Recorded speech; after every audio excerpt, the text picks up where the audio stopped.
नमस्कार। आज हम बात कर रहे हैं कि कैसे नई दवाएं बनाने का तरीका बदल रहा है। हाँ, बिल्कुल। सोचिए, पहले एक दवा को बाजार तक लाने में मतलब 10-15 साल और अरबों डॉलर लग जाते थे। कितना लंबा और महंगा काम था। सही बात है। पर अब आर्टिफिशियल इंटेलिजेंस यानी एआई और मशीन लर्निंग एमएल इस पूरी प्रक्रिया को काफी तेज और शायद सस्ता भी बना रहे हैं। हाँ, इसमें काफ़ी संभावनाएँ दिख रही हैं। हमारे पास डॉक्टर चिन्मय पाल का एक लेख है, एआई संचालित औषधि खोज और विकास।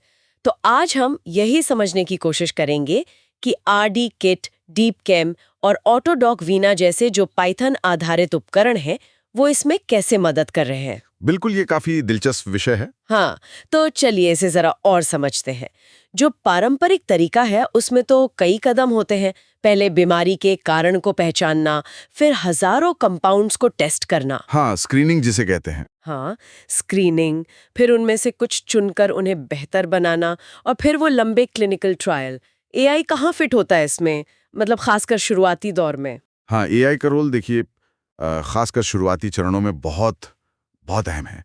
ये पारंपरिक तरीकों के मुकाबले कई ज़्यादा तेज़ी से अंदाज़ा लगा सकता है कि कोई अणु दवा बन सकता है या नहीं। अच्छा, कैसे? मतलब ये अंदाज़ा लगा सकता है कि अणु शरीर में कैसे बर्ताव करेगा। क्या वो जहरीला होगा? क्या वो अपने लक्ष्य तक पहुँचेगा भी या नहीं? ये सब पहले ही पता चल जाता है। अच्छा, तो सबसे पहला एप्लीकेशन हुआ आणविक गुणों का अनुमान लगाना। मतलब लैब में चीजें बनाने से पहले ही पता चल जाए कि कोई अणु कितना घुलनशील है या कितना जहरीला। ये तो कमाल है। हाँ, कमाल तो है। इससे तो वाकई बहुत समय और संसाधन बचता होगा। बिल्कुल, सबसे बड़ा फायदा यही है। जो अणु आगे चल के फेल होने वाले हैं, उनको आप शुरुआत में ही हटा सकते हैं। इससे विफलता दर काफ़ी कम हो जाती है। और इसके लिए कौन से मॉडल इस्तेमाल होते हैं? आपने लेख में कुछ नाम देखे थे? हाँ, इसमें जैसे ग्राफ न्यूरल नेटवर्क, जीएनएन्स और रैंडम फॉरेस्ट जैसे मॉडल मदद करते हैं। आप इन्हें ऐसे समझ सकते हैं कि ये कंप्यूटर को अणुओं की वो जो जटिल 3D बनावट होती है ना, उसे पहचानना सिखाते हैं। अच्छा, जैसे हम तस्वीर में पैटर्न पहचानते हैं। हाँ, कुछ वैसा ही। कंप्यूटर इन बनावटों को देखकर उनके गुणों का अंदाजा लगाता है। दिलचस्प। और फिर आपने वर्चुअल स्क्रीनिंग का जिक्र किया था। ये क्या है?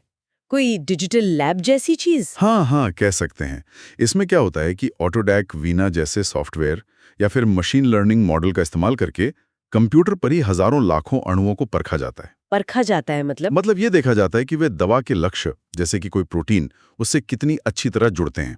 बाइंडिंग एफिनिटी जिसे कहते हैं। अच्छा। तो इससे हमें उन अणुओं की एक छोटी लिस्ट मिल जाती है जिन पर लैब में प्रयोग करना मतलब सबसे ज्यादा फायदेमंद हो सकता है। ये असल में समय और मेहनत बचाने का एक बहुत बढ़िया तरीका है। और एक और तरीका आपने बताया था, कंपाउंड समानता खोजना। इसका क्या मतलब है? हाँ, कंपाउंड सिमिलैरिटी ये भी काफी उपयोगी है। अगर हमें पता है कि कोई एक दवा काम करती है तो हम उसके जैसे दिखने वाले मतलब रासायनिक रूप से समान दूसरे अणु खोज सकते हैं। अच्छा, तो शायद वो भी वैसे ही काम करे। हाँ, संभावना बढ़ जाती है। इसके लिए मॉर्गन फिंगरप्रिंट जैसी तकनीकें इस्तेमाल होती हैं। ये यूं कहें हर अणु के लिए एक खास डिजिटल पहचान की तरह है। Digital fingerprint. हाँ, बिल्कुल। कंप्यूटर इन फिंगरप्रिंट्स की तुलना करके आसानी से बता सकता है कि कौन से नए अणु किसी जानी-मानी असरदार दवा के जैसे हैं। आपने कुछ पाइथन टूल्स के नाम लिए थे शुरू में, आर्डिकेट, डीप कैम, ऑटोडॉक वीना।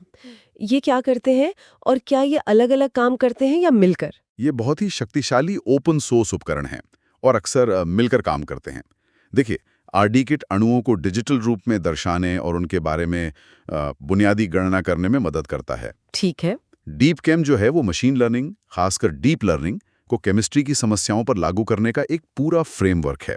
ये गुणों की भविष्यवाणी वगैरह में काम आता है। और ऑटोडॉक वीना? और ऑटोडॉक वीना ये अनुकरण करता है, मतलब सिमुलेट करता है कि छोटे अणु किसी बड़े अणु जैसे प्रोटीन रिसेप्टर से कैसे और कितनी मजबूती से जुड़ेंगे, डॉकिंग जिसे कहते हैं। तो ये तीनों मिलकर एक तरह की पाइपलाइन बनाते हैं। हाँ बिल्कुल, जैसे आरडीकिट अणु तैयार करता है, डीप केम उसके गुणों का अनुमान लगाता है और फिर वीना उसके जुड़ने का अनुकरण करता है। और ये सब कुछ कंप्यूटर पर ही होता है, जिसे इन सिलिको टेस्टिंग कहते हैं। तो कुल मिला के फायदे तो साफ दिख रहे हैं। एआई दवा बनाने में लगने वाला समय और पैसा कम कर रहा है, बड़े पैमाने पर अणुओं की जांच मुमकिन बना रहा है। हाँ, और कई दोहराव वाले काम खुद कर रहा है, ऑटोमेट कर रहा है। लेकिन क्या इसमें कुछ चुनौतियां भी हैं? मुझे लगता है सब कुछ इतना आसान तो नहीं होगा। नहीं नहीं, चुनौतियां बिल्कुल हैं। सबसे पहली तो है डेटा की गुणवत्ता। देखिए, एआई मॉडल उतने ही अच्छे होते हैं जितना अच्छा उन्हें सिखाने वाला डेटा होता है। मतलब गार्बेज इन गार्बेज आउट। बिल्कुल। अगर डेटा गलत या अधूरा है तो नतीजे भी भरोसेमंद नहीं होंगे।